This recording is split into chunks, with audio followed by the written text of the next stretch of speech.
Hello friends, welcome back to my channel.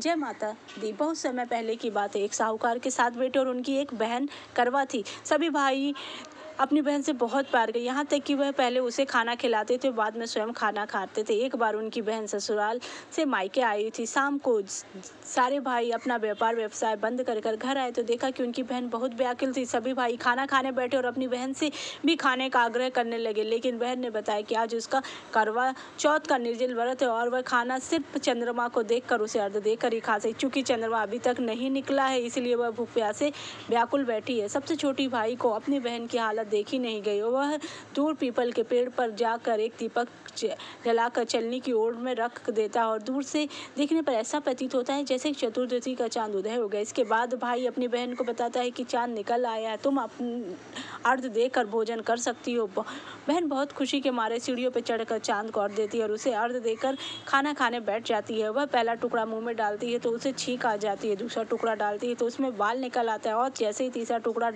मुंह में डालने की कोशिश करती तो उसके पति की मृत्यु का समाचार उसे मिलता है। वह बौखला जाती है। उसकी भाभी उसे सच्चाई से अवगत कराती है कि उसके साथ ऐसा क्यों हुआ। करवा चौथ का व्रत टूटने के कारण देवता उससे नाराज हो गए और उन्होंने ऐसा किया है। सच्चाई जानने के बाद करवा निश्चय करती है कि वह अपने पति का अंतिम संस्कार नहीं होने देगी और अपने सतीत्व से उन्हें पुनर्जीवित करके रहेगी। वह पूरे 1 साल तक अपने पति के शव के पास बैठी रहती है और उसकी देखभाल करती रहती है। उसके ऊपर उगने वाली सुईनुमा घास को एकत्रित करती जाती। 1 साल बाद जब फिर करवा चौथ का दिन आता है, उसकी सभी भाभियां करवा चौथ का व्रत रखती हैं। जब भाभियां उसे आशीर्वाद देने आती हैं तो प्रत्येक भाभी से यम सुई ले लो, पिया सुई दे दो, मुझे भी अपने जैसी सुहागिन बना दो, ऐसा आग्रह करती है। लेकिन हर बार उससे भाभी उसे अगली भाभी के पास चले जाने का आग्रह करती है। इस प्रकार जब 6ठे नंबर की भाभी आती है तो करवा उससे भी यही कर दोहराती है। यह भाभी उसे बताती है कि चूंकि सबसे छोटे भाई की पत्नी से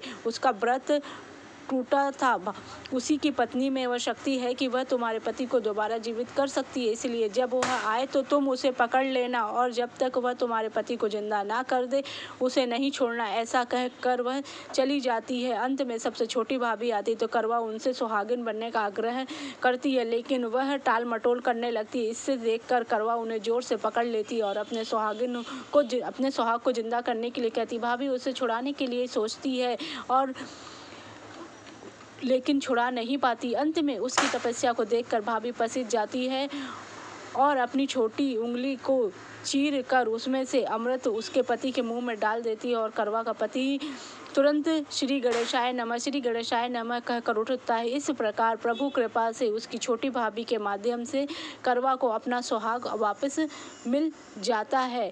हे श्री गणेश माँ गौरी, जिस प्रकार करवा को चिर सुहागिन का आशीर्वाद मिला, वैसे ही सब सुहागिनों को चिर सुहागिन का आशीर्वाद मिले। अगर आपको मेरी करवा चौथ की कथा अच्छी लगी हो, जय माँ करवा।